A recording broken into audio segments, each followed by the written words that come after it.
Hello class, welcome to my YouTube channel geography दिन में आपका बहुत बहुत स्वागत है। और आज हम लेके आए हैं ज्योग्राफी का टेस्ट सीरीज नंबर 3। ठीक है, जैसे कि 2 टेस्ट सीरीज हो गई हैं। इसमें हम कॉन्सेप्ट वाली क्लास पहले चला रहे थे, लेकिन अब जैसे कि एग्ज़ाम नज़दीक आ रहा है तो उस तरह से हम टेस्ट स्टार्ट कर दिए हैं। ठीक है, क्योंकि अब टेस्ट लगाने हैं और हमको प्रैक्टिस करना है, MCQ की प्रैक्टिस करना है, PYQ की प्रैक्टिस करना है। ठीक है, इससे हम अपने सिलेक्शन के बहुत नज़दीक पहुंच जाएंगे। ठीक है, तो आज चलते हैं अपने फर्स्ट क्वेश्चन पर और स्टार्ट करते हैं अपने टेस्ट सीरीज। ठीक है, और बताइएगा टेस्ट में आपने कितने क्वेश्चन कर पाए। हाँ, और जैसे कि आप लोगों की पहले परेशानी थी कि बाइलैंग्वेज नहीं था, अब दोनों भाषाओं में, इंग्लिश और हिंदी में, दोनों भाषाओं में ये टेस्ट है, जिससे आप लोगों को, चाहे वो हिंदी मीडियम से हो या फिर इंग्लिश मीडियम से, दोनों लोग आराम से इस टेस्ट को लगा सकते हैं। ठीक है, फर्स्ट क्वेश्चन रहा ये आपके सामने। In which of the following natural region the productivity is highest with reference to ecosystem. पारितंत्र के संदर्भ में निम्नलिखित प्राकृतिक प्रदेशों में से किस प्रदेश में उत्पादकता सबसे अधिक होगी। ऑप्शन ए है टुंड्रा रीजन यानी कि टुंड्रा प्रदेश, ऑप्शन बी है ट्रॉपिकल डेजर्ट यानी कि उष्णकटिबंधीय मरुस्थल, ऑप्शन सी है इक्वेटोरियल रीजन यानी कि विषुवतीय प्रदेश, ऑप्शन डी है मिड लैटिट्यूड ग्रासलैंड यानी कि कटीले वनों में। आपको बताना है किस में प्रोडक्टिविटी सबसे ज़्यादा होगी। ठीक है, और क्योंकि अब बेसिक से बताने की जरूरत नहीं है, प्रोडक्टिविटी किस में ज़्यादा होगी, ऑब्वियस है कि आप लोगों को आता होगा ये क्वेश्चन। किस में होगी? इक्वेटोरियल रीजन में यानी कि विषुवतीय प्रदेश में। किस में होगी? इक्वेटोरियल रीजन में यानी कि विषुवतीय प्रदेश में प्रोडक्टिविटी सबसे ज्यादा होगी। कहाँ पे होगी? विषुवत रेखीय प्रदेशों में। ठीक है, कहाँ पे? विषुवत रेखीय प्रदेशों में यानी कि इक्वेटोरियल रीजन में सबसे ज्यादा प्रोडक्टिविटी पाए जाने का कारण है क्योंकि यहाँ सबसे ज्यादा टेम्परेचर होता है और सबसे ज्यादा यानी कि सर्वाधिक वर्षा भी यहाँ होती है। और जब सबसे ज्यादा बारिश होगी यहाँ पे तो ऑब्वियस है कि यहाँ पे पेड़ पौधे बहुत ज्यादा मात्रा में ग्रो करेंगे और यहाँ पे फॉरेस्ट भी बहुत अधिक मात्रा में पाए जाते हैं। ठीक है, तो यहाँ फ्लोरा एंड फौना दोनों की स्पीसीज बहुत अधिक मात्रा में पाई जाती है। कहाँ पे? विषुवतीय प्रदेशों में। ठीक है, तो जहाँ पे ज़्यादा बारिश होगी और जहाँ टेम्परेचर ज़्यादा है तो ऑब्वियसली वहाँ बारिश भी बहुत ज़्यादा होती है। ठीक है, क्योंकि वहाँ पे बादल भी बनते हैं। तो वो कौन सा रीजन है? Equatorial region. तो किसमें प्रोडक्टिविटी सबसे ज़्यादा है, उत्पादकता कहाँ सबसे ज़्यादा है? इक्वेटोरियल रीजन में। तो कहाँ हो गया? ऑप्शन सी, यानी कि ऑप्शन सी हमारा ये राइट आंसर हो गया। ठीक है, उतना ही बताएंगे जितना जरूरी है क्योंकि फिर बच्चों को लगता है कि हम ज्ञान बांट रहे हैं। ठीक है, पूरे क्वेश्चन करना, आप अटेम्प्ट करना, देखते हैं आप लोगों ने, और कमेंट करके प्लीज जरूर बताइएगा कि आपने कितने क्वेश्चन इसमें कर पाए। ठीक है, और अगर आपको क्वेश्चन मैंने बहुत मेहनत करके बनाए हुए हैं, ठीक है, ये हमारी 3rd टेस्ट सीरीज है और आगे 2 टेस्ट सीरीज हो चुकी हैं, उसको भी आप अटेंड कर लीजिएगा। रोज के 10 क्वेश्चन कराते हैं लेकिन बहुत इंपॉर्टेंट क्वेश्चन हम करा रहे हैं। अगर आपने ये कर लिए तो आपका ज्योग्राफी का रिवीजन हो जाने वाला है। ठीक है, और क्वेश्चन हम जो आर में और PCS के लेवल में जो पूछे जाते हैं वो क्वेश्चन हम बना रहे हैं क्योंकि अब SSC लेवल का क्वेश्चन तो हम नहीं बनाएंगे। जो क्वेश्चन अब क्योंकि SSC लेवल भी अब कम, ऐसा है ना कि बहुत ज़्यादा इजी नहीं आता है, कोई भी एग्जाम अब इजी नहीं रह गया है। आपको सबको क्या करना पड़ेगा? कॉन्सेप्ट तैयार करना पड़ेगा। ठीक है, तो कौन सा हो गया? सी हो गया, विषुवतीय प्रदेशों में। ठीक है, नेक्स्ट चलेंगे। नेक्स्ट क्वेश्चन हमारे सामने रहा यह है, the slash and burn agriculture is known as milpa in. कर्तन और दहन कृषि को मिल्पा के रूप में जाना जाता है। एक मिनट बच्चे, सॉरी। ठीक है, the slash and burn agriculture is known as milpa in. कर्तन और दहन कृषि को मिल्पा के रूप में जाना जाता है। Option A Indonesia, option B Mexico, option C Brazil, option D Venezuela. कहाँ पे इसको मिल्पा के रूप में जाना जाता है? कर्तन और दहन कृषि को, जिसे बोलते हैं स्लैश एंड बर्न। कहाँ पे जाना जाता है ये बता दें आपको? मैक्सिको में, यानी कि मैक्सिको में से क्या कहा जाता है? मिल्पा कहा जाता है। ठीक है, मैक्सिको में से क्या कहा जाता है? मिल्पा कहा जाता है। क्योंकि आपको बता दें यह एक प्रकार की क्या है? झूम कृषि की पद्धति है। ठीक है, यह क्या है? झूम कृषि की पद्धति है। झूम कृषि क्या होता है? झूम कृषि होती है स्थानांतरित कृषि होती है। ठीक है, झूम कृषि क्या होती है? स्थानांतरित कृषि होती है। ठीक है, यह वह कृषि की वह पद्धति होती है जिसमें वनों या जंगलों को काटकर या और जलाकर वनों या जंगलों को काटकर और जलाकर उनको साफ कर लिया जाता है, फिर वहाँ पे कृषि की जाती है। और जब तक वहाँ पर कृषि करते हैं जब तक क्या है? मिट्टी उपजाऊ रहती है। जब वहाँ की मिट्टी में उपजाऊपन खत्म हो जाता है तो फिर वो दूसरी जगह पे चले जाते हैं। और ये जनजाति और आदिवासी लोगों में ये पद्धति बहुत ज़्यादा क्या है? चलन में है, ठीक है। झूम कृषि इसे बोलते हैं स्थानांतरित कृषि, यानी कि एक जगह से दूसरी जगह करने वाली कृषि। इनको अलग अलग देशों में, अलग अलग, ये भारत के अलग अलग राज्यों में भी अलग नाम से इन्हें जाना जाता है, ठीक है। तो क्या है, मैक्सिको में से मिल्पा के रूप में जाना था, कहाँ पे जाना था, मैक्सिको में, याद रखना, ठीक है। मिल्पा के रूप में कहाँ जाता है, मैक्सिको में जाना। और ये बताएं, मैक्सिको में और मध्य अमेरिका में भी इसे क्या बोलते हैं, मिल्पा। मध्य अमेरिका में भी इसे क्या बोलते हैं, मिल्पा। एक मिनट, इतने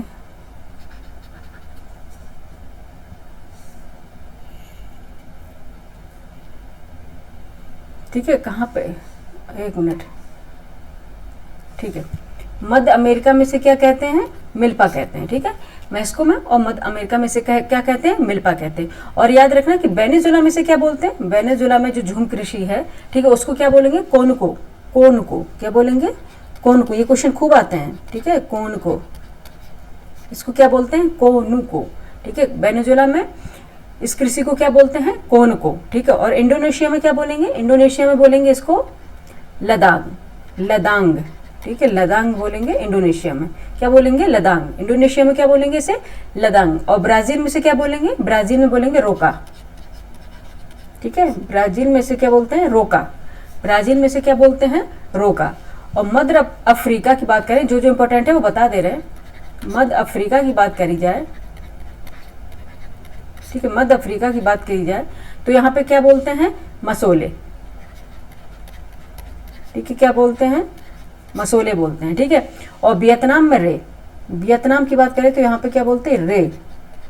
वियतनाम में क्या बोलते हैं, रे बोलते थे इसके कृषि पद्धति को, ठीक है, क्या बोलते हैं, रे बोलते हैं। यहाँ पे हम स्टार लगा देंगे, ठीक है। वियतनाम में क्या बोलते हैं, रे। वहीं भारत की बात करी जाए तो मध्य प्रदेश में से क्या बोलते हैं, यहाँ पे अलग लिख लें। भारत की बात की जाए, भारत, भारत की बात करी जाए तो एमपी, शॉर्ट में लिख ले रहे हैं, एमपी में क्या बोलेंगे, एमपी में कैसे बोलेंगे, बेबर या दहिया। ये क्वेश्चन आते हैं मैच करने के लिए, बेबर या दहिया, ठीक है। भारत में से क्या बोलते हैं, एमपी में बेबर या दहिया बोलेंगे, ठीक है। और आंध्र प्रदेश में पोड़ू अथवा पेड़ा बोलते हैं, ठीक है, कृषि को। आंध्र प्रदेश में क्या बोलते हैं, एक मिनट,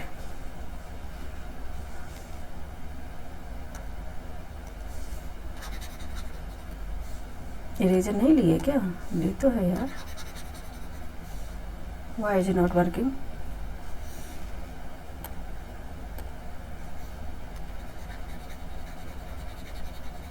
ठीक है, यहाँ पे कर दें, यहाँ पे लिखते रहे इसको, ठीक है।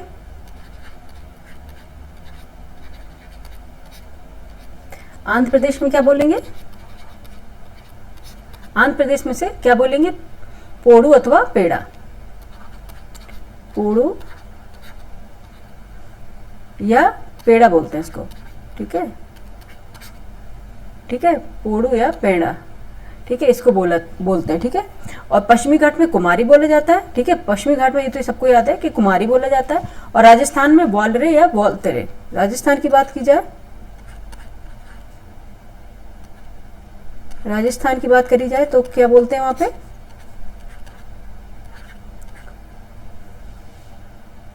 वॉलरे या फिर वॉलतरे। ओहो,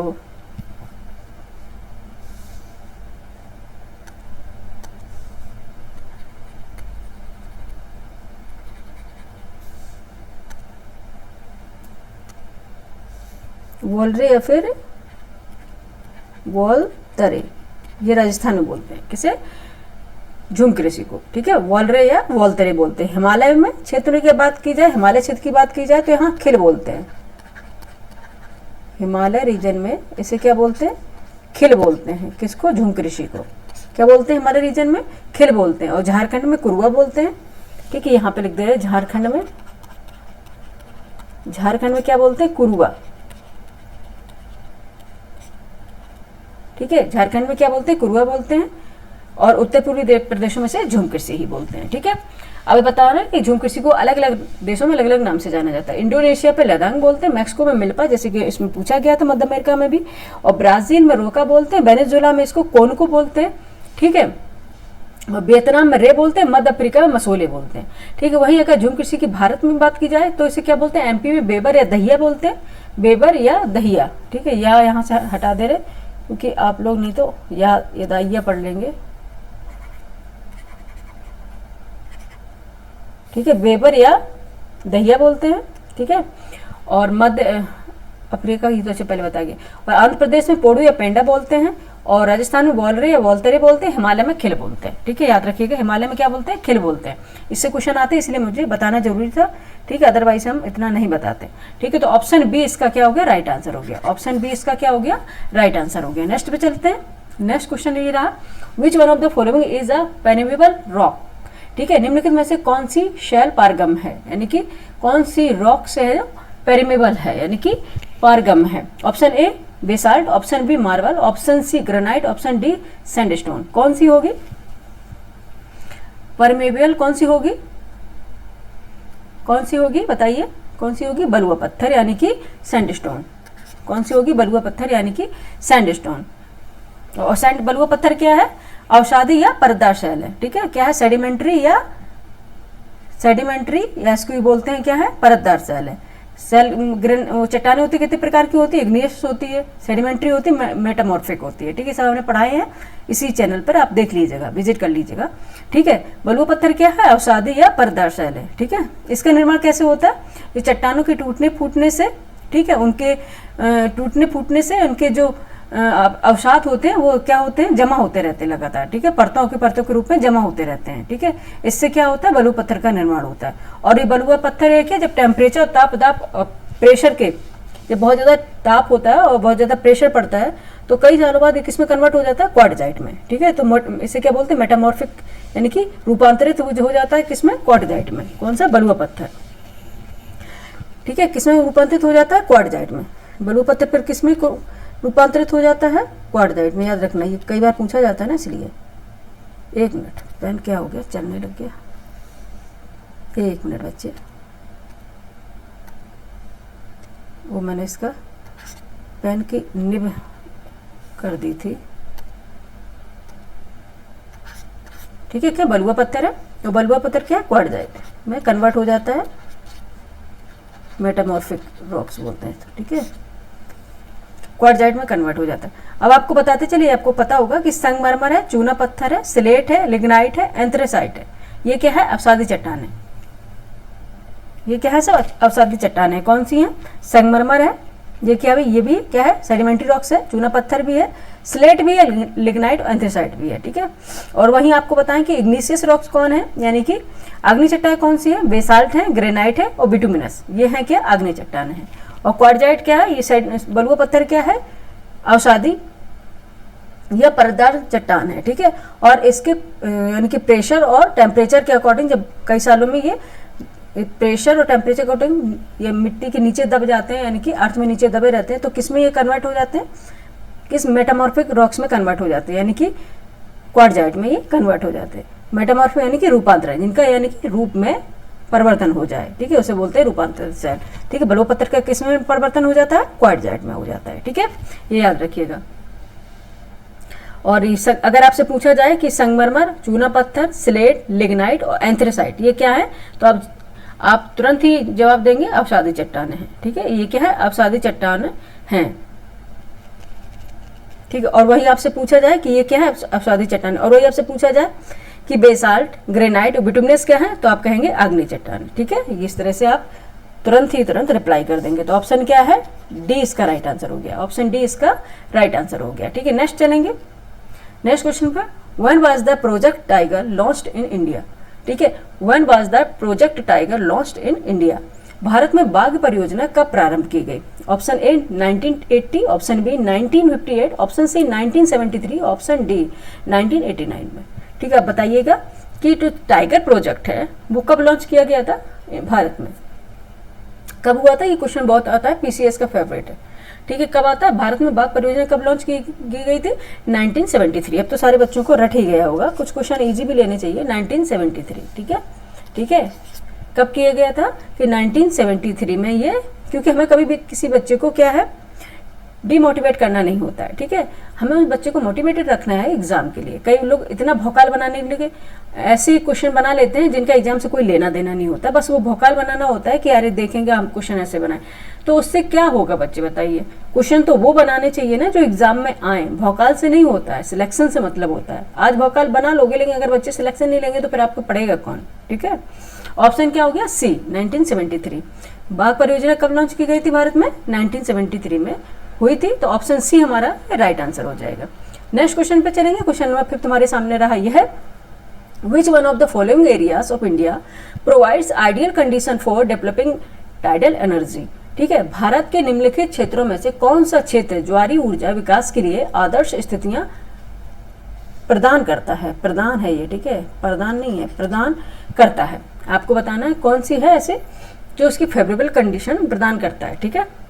फर्स्ट है कोरमंडल कोस्ट, सेकंड यानी कोरमंडल तट, सेकंड है बी मालाबार कोस्ट यानी मालाबार तट, ऑप्शन सी है गल्फ ऑफ कच्छ यानी कच्छ की खाड़ी, ऑप्शन डी है तापी एस्चुरी यानी कि तापी ज्वार नदमुख, ठीक है। कौन सा है जहां पे ज्वारी ऊर्जा सबसे अधिक पाई जाती है, यानी कि टाइडल एनर्जी, ठीक है। जानते हो ना जो समुद्र में या किसी खाड़ी में उठने वाली तरंगे होती है उनसे जो ऊर्जा मिलती है, यानी कि ज्वारी तरंगे, टाइडल वेव्स, ठीक है। तो किस में होगा आंसर? क्या कौन सा हो गया? कच्छ की खाड़ी, ठीक है। इसमें कौन सा हो गया? कच्छ की खाड़ी, गल्फ ऑफ कच्छ, ठीक है। कहां पे होगा? गल्फ ऑफ कच्छ, कच्छ की खाड़ी में होगा, ठीक है। भारत में सबसे अधिक अगर बात करी जाए भारत में ज्वारी ऊर्जा की सर्वाधिक संभावना कहां पे होगी? खंबात की खाड़ी में, याद रखना, क्योंकि इसमें नहीं अगर दिया होता तो पहले वही लगाते हैं हम, ठीक। क्या होगा? खंबात की खाड़ी में सबसे अधिक होगी ज्वारी ऊर्जा की संभावना, सबसे अधिक कहां पे? खंबात की खाड़ी में है, ठीक है। खंबात की खाड़ी में सबसे अधिक संभावना कहां पे है? खंबात की खाड़ी में, भारत में। और ये आपसे पूछना, अब ये भी आप अगर आपने मैपिंग किया हो तो आपको पता होगा खंबात की खाड़ी कहाँ है? गुजरात, ठीक है। गुजरात राज्य का तटीय शहर भावनगर, ठीक है। गुजरात राज्य का तटीय शहर कौन सा? भावनगर। वहां पे कौन सी खाड़ी है? खंबात की खाड़ी। और सबसे ज्यादा ज्वारी ऊर्जा का सबसे ज्यादा ज्वारी ऊर्जा यहाँ पे होने की संभावना है, अगर आप सबसे ज्यादा ज्वारी ऊर्जा यहाँ पाई जाती है। यहाँ पे उच्चतम ज्वारी सीमा कितनी पाई जाएगी? अगर बात करी जाए कि उच्चतम ज्वारी सीमा सबसे ज्यादा 11 मीटर तक है और एवरेज निकाला जाए तो 5 मीटर तक है, ठीक है। यहाँ पे खंबात की खाड़ी में, अगर ऑप्शन यहाँ पे खंबात की खाड़ी दिए होता तो खंबात की खाड़ी ही लगाते, क्योंकि खंबात की खाड़ी है नहीं, तो यहाँ पे कच्छ की खाड़ी में सबसे ज्यादा क्या होगा? और ऑब्वियस है कि टाइडल वेव्स कहाँ पे होंगी? समुद्र में, ठीक है। टाइडल वेव कहाँ पे होगी? समुद्र में होंगी, ये याद रखना। तो सबसे ज्यादा कहाँ पे है? यहाँ पे अगर बात की जाए तो कहाँ पे है? कच्छ की खाड़ी में, ठीक है। और अगर कच्छ की खाड़ी इसमें दी है इसलिए, अगर खंबात की खाड़ी दी होगी तो खंबात की खाड़ी लगाएंगे, क्योंकि भारत में ज्वारी ऊर्जा की सर्वाधिक संभावना है खंबात की खाड़ी, यानी कि गुजरात राज्य का जो तटीय शहर भावनगर में है, ठीक है, याद रखिएगा। तो ऑप्शन सी इसका राइट आंसर हो गया, ठीक है। ऑप्शन सी इसका क्या हो गया? राइट आंसर हो गया, कच्छ की खाड़ी यानी कि गल्फ ऑफ कच्छ, ठीक है।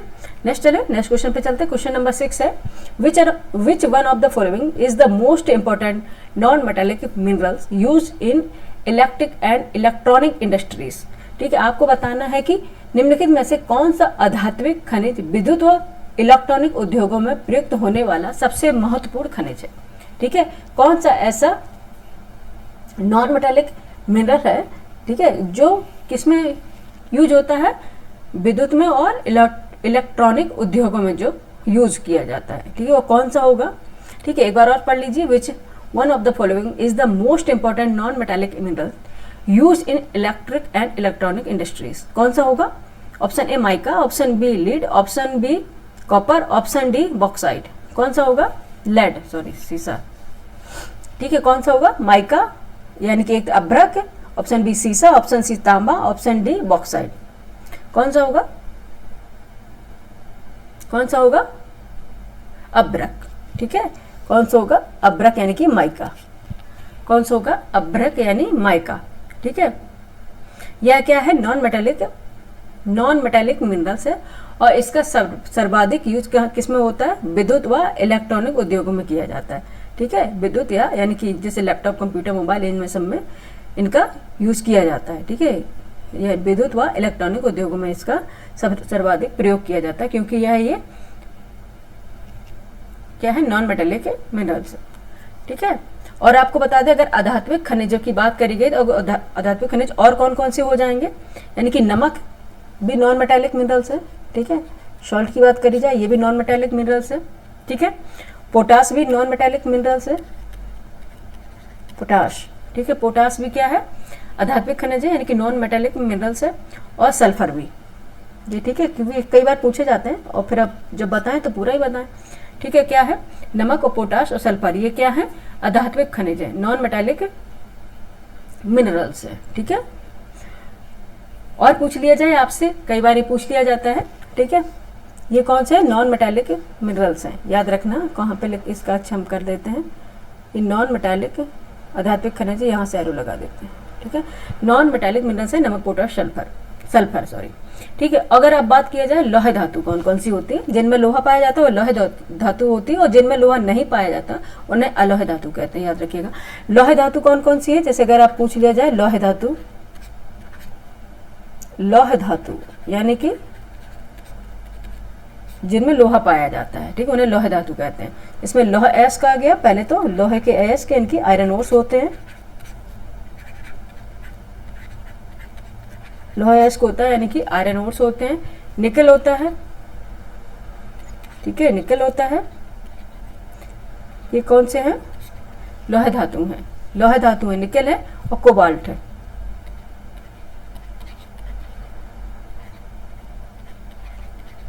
कोबाल्ट है। ठीक है, कौन से? लोह अयस्क है, निकल है, लोह अयस्क है, निकल है और कोबाल्ट है, ये लोह धातु है। ठीक है, वहीं आपसे पूछा था अलोह धातु कौन सी है? जिनमें लोहा नहीं होता है उन्हें अलोह धातु कहते हैं। अलोह। ठीक है, अलोह धातु जिनमें क्या है? लोहा नहीं होता है, जैसे तांबा। अच्छा, बचपन में हम लोग क्या करते थे? देखते थे कि लोहा है या नहीं, तो उसमें मैग्नेट चिपका के देखते थे कि अगर मैग्नेट चिपक गया तो लोहा है, अगर मैग्नेट नहीं चिपका तो वो लोहा नहीं है। इस तरह से हम करते थे। ठीक है, तो अलोह धातु कौन सी है? तांबा है और सीसा है। इनमें क्या? लोहा नहीं पाया जाता है। सीसा है, जस्ता है, बॉक्साइड है। बॉक्साइड क्या है? एल्युमिनियम का अयस्क होता है। ठीक है, यानी कि एल्युमिनियम की कच्ची धातु, यानी कि एल्युमिनियम का अयस्क बॉक्साइड। और ये क्या है? अलोह धातु है, याद रखिएगा। ठीक है, अगर बात करी जाए कि नॉन मेटालिक मिनरल्स में कौन सा है? अब्रक आ गया, माइका आ गया, नमक आ गया, पोटाश आ गया, सल्फर आ गया। लोह धातु है, इस लोह अयस्क है, निकल है, कोबाल्ट है। अलोह धातु है तांबा, सीसा, जस्ता, बॉक्साइड। ठीक है, ये सब क्या है? अलोह धातु है। तो ऑप्शन ए हमारा इसका राइट आंसर था। ठीक है, option A is the right answer of this question. ठीक है, नेक्स्ट क्वेश्चन पे चले। नेक्स्ट क्वेश्चन हमारा हो जाएगा question number 7, which is the main reason of land degradation in irrigated areas. ठीक है, सिंचित क्षेत्र में भूमि के निम्नीकरण का मुख्य कारण है। ठीक है, which is the main reason of land degradation in irrigated areas. ठीक है, तो यानी कि सिंचित क्षेत्र में भूमि के निम्नीकरण का मुख्य कारण है कि भूमि का डिग्रेडेशन का कारण क्या क्या है? ऑप्शन ए गली इरोजन यानी कि अवनाल का अपरदन। ऑप्शन बी ओवर इरिगेशन यानी अति सिंचाई। ऑप्शन सी है सैलिनाइजेशन यानी कि लवणीकरण। ऑप्शन डी है सिल्टेशन ऑफ लैंड यानी कि भूमि पर सिल्ट का जमाव। कौन सा होगा? कौन सा होगा? ठीक है, ओवर इरिगेशन यानी कि अति सिंचाई। क्या है? ओवर इरिगेशन यानी कि अति सिंचाई। ठीक है, भूमि का निम्नीकरण यानी कि क्षरण भूमि का क्यों हो रहा है? क्योंकि आप देखते हैं पंजाब हरियाणा के रीजन यानी कि और उत्तर प्रदेश का यानी कि उत्तर प्रदेश का उत्तर यानी कि पूर्वी और पश्चिमी रीजन की बात करेंगे। ठीक है, तो वहां पे ओवर इरिगेशन से यानी कि बहुत ज्यादा जितनी सिंचाई की जरूरत नहीं उससे भी अधिक सिंचाई कर दे रहे हैं। तो उससे क्या हो रहा है कि जो भी मिनरल्स हैं यानी कि खनिज मिनरल हैं वो घुलकर भूमि के ऊपर आ जाते हैं, भूमि के ऊपर आ जाते हैं और वहां पे क्या है? एक नमक के रूप में बिछ जाते हैं, जिससे कि भूमि की क्या है? उर्वरता खत्म हो जाती है और कोई भी प्लांट वहां पे यानी कि कोई भी कृषि पे नहीं हो पाती, ग्रो नहीं कर पाती है। ठीक है। तो इससे क्या है, भूमि क्या हो जाती है, लवड़ी हो जाती है और क्षारी हो जाती है। तो ये किसके कारण होता है, ओवर इरिगेशन के कारण होता है। ठीक है, ठीक है, किसके कारण होता है, ओवर इरिगेशन के कारण, यानी कि बहुत अधिक मात्रा में उसकी सिंचाई करने से होता है। ठीक है, ऑप्शन बी इसका क्या होगा, राइट आंसर होगा। ठीक है, option B is the right answer of this question. Option B इसका क्या होगा, राइट आंसर होगा। नेक्स्ट क्वेश्चन पे चलते हैं। ठीक है, समझ गए ना। नेक्स्ट क्वेश्चन पे चलते हैं। क्वेश्चन नंबर है 8th, which one of the following is not a renewable source of energy. ठीक है, निम्नलिखित में से ऊर्जा का कौन सा स्रोत नवीकरण योग्य नहीं है। ठीक है, एक बार और पढ़ लेते हैं। विच one of the following is not a renewable source of energy. ठीक है, कौन सा है ऊर्जा का नवीकरण योग्य नहीं है। Option A natural gas, option B है सोलर एनर्जी, ऑप्शन सी है विंड एनर्जी, ऑप्शन डी है टाइडल एनर्जी। कौन सा है जो नवीकरण योग्य नहीं है। पहले आपको नवीकरण और अनवीकरण यानी कि रिन्यूएबल और नॉन रिन्यूएबल सोर्स को पता होना चाहिए। ठीक है, रिन्यूएबल एनर्जी क्या होती है, नवीकरण जिनका लगातार यानी कि नए बनते रहे, लगातार उनका बनना जारी रहे। ठीक है, जैसे कि कभी वो खत्म ना हो, लगातार उनकी क्या हो, बनना यानी कि नवीकरणीय हो जाए, नया नया बनता रहे। और नॉन रिन्यूएबल होते हैं यानी कि अनवीकरणीय होते हैं, जिनका दोबारा से नहीं बन सकते, जिनका नया नवीनीकरण नहीं हो सकता, नया नहीं बन सकता है, जिसकी एक पर्टिकुलर क्या होती है, स्टोरेज होती है, पर्टिकुलर उनके भंडार होते हैं। ठीक है, वो अगर खत्म हो गया तो फिर वो एनर्जी खत्म हो गई। ठीक है, लेकिन हाँ वो बनेंगे, लेकिन उसको बनने में लाखों करोड़ों ईयर्स के लग जाते हैं। ठीक है, जैसे कि अब इसमें पूछा गया है कि कौन सा निम्नलिखित में से ऊर्जा का कौन सा स्रोत नवीकरण योग्य नहीं है। कौन सा है जिसका नवीकरण नहीं हो सकता, वो कौन सा है, नेचुरल गैस। कौन सा है, यानी कि प्राकृतिक गैस, यानी कि नेचुरल गैस। इसकी क्या है, नवीकरण नहीं हो सकता, क्योंकि प्राकृतिक गैस है, आपको पता है कैसे बना है कि लाखों करोड़ साल पहले क्या होता है, पेड़ जो बड़े बड़े पेड़ पौधे थे उनके दब जाने के कारण, उनके टेम्परेचर और प्रेशर के कारण क्या है, कोयले का निर्माण हुआ और गैस का भी निर्माण हुआ। ठीक है, जमीन में दबने के कारण यानी कि प्रेशर और टेम्परेचर से क्या हुआ, कोयले का भी निर्माण हुआ और गैस का और क्या है, पेट्रोलियम का भी निर्माण हुआ। ठीक है, और इसके निर्माण होने में करोड़ों वर्षों का समय लगता है। ठीक है, ये एक पर्टिकुलर हमारे पास स्टोरेज है, पर्टिकुलर उनके भंडार है। ठीक है, अगर हम ये नया, ऐसा नहीं कि हम इसको पूरा खत्म कर देंगे फिर दोबारा से तुरंत बन जाएंगे, नहीं बनेंगे, इनको बनने में काफी समय लगेगा, तब तक एक इंसान देख नहीं सकता, क्योंकि करोड़ों वर्ष का टाइम पीरियड लगता है। ठीक है, और वही बात करी जाए सोलर एनर्जी यानी कि सौर ऊर्जा, विंड एनर्जी पवन ऊर्जा और टाइडल एनर्जी ज्वारी ऊर्जा, ये क्या है, नवीकरण ऊर्जा है यानी कि रिन्यूएबल एनर्जी है। इनका रोज के रोज नया नया यानी कि नया नया एनर्जी बनती रहती है, रोज का इनका बनना जारी रहता है। ठीक है, इनकी स्टोरेज कभी खत्म नहीं होती, कि उनका जैसे कि सोलर एनर्जी है, क्योंकि सूर्य का रोज उदय होना यानी कि सूर्य रोज आता है, तो उसकी क्या होती है, जो भी सौर ऊर्जा हम करेंगे तो नई नई या कि रिन्यूएबल हो जाएगी और क्या उसका नवीकरण होता रहेगा। और वही विंड एनर्जी भी यानी कि हवा रोज ही चलती है, और ज्वारी ऊर्जा में टाइडल यानी कि जो वेव्स हैं वो भी आती हैं। ठीक है, तो ये सभी है, ये तीनों हैं, ये कौन सी है, नवीकरण ऊर्जा है, यानी कि ये कौन है, रिन्यूएबल सोर्सेज ऑफ एनर्जीज हैं। ठीक है, और ये अनवीकरण कौन से हो गए, जिसे इसे इसमें बोल दिया गया था नवीकरण योग्य नहीं है। ठीक है, और इसे ये भी बोल सकते हैं अनवीकरण, तो वो हो गई नेचुरल गैस हो गए, पेट्रोलियम हो गए, कोयला हो गया। ठीक है, ये सब क्या है, नॉन रिन्यूएबल एनर्जीज। ठीक है, कि इसके सोर्स हैं। ठीक है, इनके पर्टिकुलर एक भंडार है, एक लिमिट है। ठीक है, अगर वो खत्म हो गए तो फिर इसका स्टोरेज खत्म हो जाएगा, और इनका ये कोई सीमित वो नहीं है, सौर ऊर्जा, पवन ऊर्जा, ज्वारी ऊर्जा है, इनका लगातार बनना जारी रहता है। ठीक है, इसलिए इन्हें बोलते हैं नवीकरणीय ऊर्जा। ठीक है, तो ऑप्शन ए इसका हो गया राइट आंसर, क्योंकि कई बच्चे समझ नहीं पाते हैं, इसलिए मुझे बताना जरूरी था।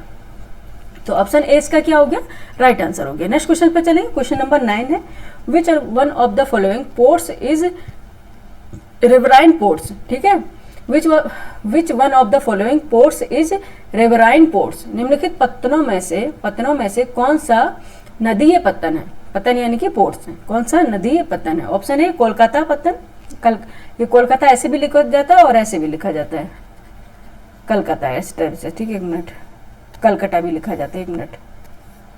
ठीक है, इसलिए आप ये मत सोचिएगा कि हमने गलत लिखा। ठीक है, option A Kolkata, option B है विशाखापत्तनम यानी कि विशाखापत्तनम, और ऑप्शन सी है कांडला यानी कि कांडला, ऑप्शन डी है न्यू मैंगलोर यानी न्यू मैंगलोर।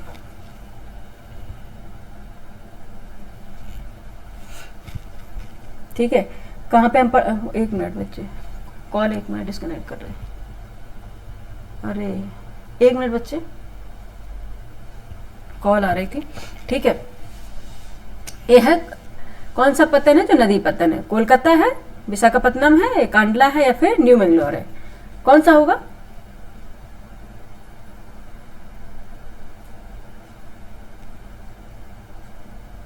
कौन सा होगा? कोलकाता पत्तन। ठीक है, कौन सा होगा? कोलकाता पोर्ट। इरेजर लिए हैं, उसको चला रहे हैं। कौन सा होगा? कोलकाता पोर्ट। ठीक है, कौन सा होगा? कोलकाता पोर्ट, यानी कि कोलकाता पत्तन। यह क्या है? एक नदी पत्तन है, रिवराइन पोर्ट है। ठीक है, और यह कहाँ पे है? हुगली नदी। ठीक है, हुगली नदी पर है, यह हुगली नदी के बाएं तट पर स्थित है। कौन सा? कोलकाता पत्तन। ठीक है, याद रखना, हुगली नदी के बाएं तट पर स्थित है, यानी कि हुगली नदी पर स्थित है। वही बात करें अगर विशाखापत्तनम की, तो विशाखापत्तनम क्या प्राकृतिक बंदरगाह है। यह आंध्र प्रदेश में है। विशाखापत्तनम प्राकृतिक बंदरगाह है, और यह क्या कहाँ पे है? आंध्र प्रदेश में है। ठीक है, आंध्र प्रदेश में है विशाखापत्तनम। ये क्या है? एक प्राकृतिक बंदरगाह है। ठीक है, और कांडला बंदरगाह कहाँ है? ये कहाँ है? कच्छ की खाड़ी में है, गुजरात में। कांडला बंदरगाह की बात करी जाए, कांद्रा, ये विशाखापत्तनम तो बता ही दिया। कांद्रा बंदरगाह की बात करी जाए तो ये कहाँ पे है? कच्छ की खाड़ी, गुजरात। ये भी एक प्राकृतिक बंदरगाह है। ठीक है, कांडला पोर्ट, ये भी एक प्राकृतिक बंदरगाह है। वही न्यू मैंगलोर की बात करी जाए, न्यू मैंगलोर, यह मंगलौर से 9 किलोमीटर उत्तर में स्थित है। ठीक है, यह रेल लाइन व राष्ट्रीय राजमार्ग संख्या 17 से जुड़ा है। ठीक है, न्यू मैंगलोर, ये कई बार क्वेश्चन आ जाते हैं। रेल लाइन कौन सी? राष्ट्रीय राजमार्ग संख्या 17 से जुड़ा है। यहाँ लौह अयस्क का निर्यात होता है। यहाँ से क्या होता है? लौह अयस्क का निर्यात किया जाता है न्यू मैंगलोर पोर्ट से। ठीक है, तो कोलकाता क्या होगा? नदी पत्तन हो गया। ठीक है, नदी पोर्ट हो गया, यानी कि रिवराइन पोर्ट हो गया। ठीक है, ऑप्शन ए हमारा क्या हो गया? राइट आंसर हो गया। नेक्स्ट क्वेश्चन पे चलें। क्वेश्चन नंबर 10 हमारे सामने रहा, ये है विच one of the following is not a decomposer. ठीक है, विच one of the following is not a decomposer, यानी कि निम्नलिखित में से कौन सा विघटक नहीं है? ऑप्शन ए स्पैरो यानी गौरैया, ऑप्शन बी बैक्टीरिया यानी कि बैक्टीरिया, ऑप्शन सी फंजाई यानी फफूंदी, ऑप्शन डी अर्थवॉर्म यानी केंचुए। कौन सा होगा? विघटक नहीं है, डिकम्पोजर। ठीक है, आपको डिकम्पोजर बताने पड़े तो आपको बताना चाहिए, एक तो होता है प्रोड्यूसर, एक कंज्यूमर, और एक होता है डिकम्पोजर। ठीक है, और डिकम्पोजर क्या है? अब घटक है, ये क्या है? जीवों का कौन सा? तीसरा वर्ग है। ठीक है, अब घटक क्या है? एक तो होते हैं उत्पादक, एक होते हैं उपभोक्ता, और एक होते हैं उत्पादक इन्हें बोलते हैं प्रोड्यूसर, और एक होते हैं उपभोक्ता, सेकंड वर्ग होता है उपभोक्ता, ये तो आपको पता होगा बेसिक सब। और थर्ड वो होता है अपघटक। ठीक है, ये प्रोड्यूसर है, कंज्यूमर है, एंड ये है अपघटक है। और ये थर्ड नंबर के अपघटक की बात करी गई है कि कौन सा है जो डिकम्पोजर नहीं है। ठीक है, नहीं पे नॉट पूछा गया है। ठीक है, कौन सा है जो डिकम्पोजर नहीं है? तो कौन सा नहीं होगा? बैक्टीरिया होगा, डिकम्पोजिंग करता है, बिल्कुल है। फफूंदी करती है, फंजाई, बिल्कुल सही है। केंचुए के अर्थवर्म ये भी करते हैं। ठीक है, ये भी करते हैं। कौन नहीं कर रहा है? स्पैरो नहीं कर रहा है, नहीं गौरैया। Option A is the right answer of this question. ठीक है, स्पैरो यानी कि गौरैया नहीं कर रहा है। डिकम्पोजिंग का काम कौन करते हैं? यानी कि अपक्षरण का काम, यानी कि किसी भी चीज को सड़ा गला के उसको मिट्टी में वापस मिला देना। सूक्ष्म जीव करते हैं, यानी कि माइक्रो ऑर्गेनिज्म करते हैं। वो कौन से? केंचुआ भी करता है, यानी कि जीवाणु भी करता है। ठीक है, जीवाणु भी करता है, बैक्टीरिया जिसे बोलते हैं। ठीक है, कवक यानी फंजाई, और मृतोपजीवी जो पेड़ पौधे होते हैं यानी प्लांट्स होते हैं वो भी। ठीक है, यानी कि मृत जो चीजों पर ग्रो करते हैं। ठीक है, मृतोपजीवी जिसे बोलते हैं मरुभेद। मृतोपजीवी मृत पौधे एवं जंतु शरीरों में अपघटन में सहायता करते हैं। ठीक है, और क्या होते हैं अपघटक? कौन कौन से होंगे? बैक्टीरिया, फफूंदी, केंचुए हो गए, माइक्रो ऑर्गेनिज्म हो गए, और वो अब मृतोपजीवी पौधे हो गए जो ये क्या सड़े गले पदार्थों पर ग्रो हो जाते हैं। ठीक है, इनका काम है क्या? पौधे एवं जंतुओं को अपघटित करना है, यानी कि उनकी जो बॉडी जो शरीर रहेगा उनको अपघटन कर देते हैं। ठीक है, और ये क्यों किया जाता है? ये नेचुरल का प्रोसेस अपने आप बनाया हुआ है कि पर्यावरण की सफाई के लिए ये बहुत आवश्यक है। क्योंकि अगर ऐसे डिकम्पोज नहीं होगा तो सोच लीजिए कि वो पर्यावरण के लिए कितना हानिकारक हो सकता है। ठीक है, तो ये क्या है? नेचुरल बाय प्रोसेस है, एक प्रोसेस बाय नेचर। ठीक है, ये कौन सा है? पर्यावरण की सफाई के लिए ये बहुत ही आवश्यक है, इसलिए। ठीक है, तो option A is the right answer of this question. ठीक है, नेक्स्ट देखते हैं ठीक है, क्वेश्चन अब खत्म हो गया, ये हमने 10 क्वेश्चन ही लिए थे। ठीक है, आप लोग बताइएगा क्वेश्चन आपने कितने कर पाए, और आप लोग लाइक कीजिए, शेयर कीजिए, सब्सक्राइब कीजिए, लोगों को जोड़िए, क्योंकि आप हमेशा हम कहते हैं, हमें कहने में भी अब अजीब सा लगने लग गया है कि आप लोगों का कितना भी कह लो जू नहीं रेंगती आप लोगों में, क्योंकि मैम आप कह के आप गला बिठा लेना, लेकिन हम तो ना तो लाइक करेंगे, ना सब्सक्राइब करेंगे, ना हम शेयर करेंगे। शायद आप लोगों ने ऐसा कर रखा है। ठीक है, अगर आपको थोड़ी भी आप लोगों में ये है कि हम मैम इतना मेहनत कर रही हैं, तो प्लीज़ लाइक कीजिए, सब्सक्राइब कीजिए और ऐड कर लिए लोगों को, जिससे हमारा भी मनोबल बढ़े और हम अच्छे से अच्छे कंटेंट बनाएं। क्योंकि हम जब भी पढ़ाने आते हैं तो कई बार मुझे ऐसा लगता है जब कोई शेयर ही नहीं कर रहा है, लाइक ही नहीं कर रहा है, सब्सक्राइब नहीं कर रहा है, तो क्या ही पढ़ाएं। लेकिन फिर सोचते हैं कि अपनी मेहनत करनी है। ठीक है, जो मेहनत कभी बेकार नहीं जाती, ये हमने हमेशा सुना है और देखा भी है, क्योंकि जो मेहनत करता है उसका रिवर्स उसको मिलता जरूर है। हम जैसा करते हैं वैसा भरते भी है। ठीक है, ये याद रखिएगा। ठीक है, और अब बताइएगा आपको ये क्वेश्चन कैसे लगे, आपने कितने कर पाए। और ये अब हम परसों लेके अल्टरनेट होती है, अगर आपको रेगुलर चाहिए तो आप कमेंट करके बताइए। ठीक है, अब आएंगे परसों हम नई टेस्ट सीरीज के लिए, और ज्योग्राफी के सारे हम आपको रिवीजन करा देंगे बाय एमसीक्यूज के। ठीक है, सब आपका रिवीजन हो जाएगा और अच्छे से क्वेश्चन कराएंगे, और बाइलिंगुअल तो हमने कर ही दिया है, जिससे आपको कोई परेशानी ना हो। ठीक है, थैंक यू फॉर वॉचिंग।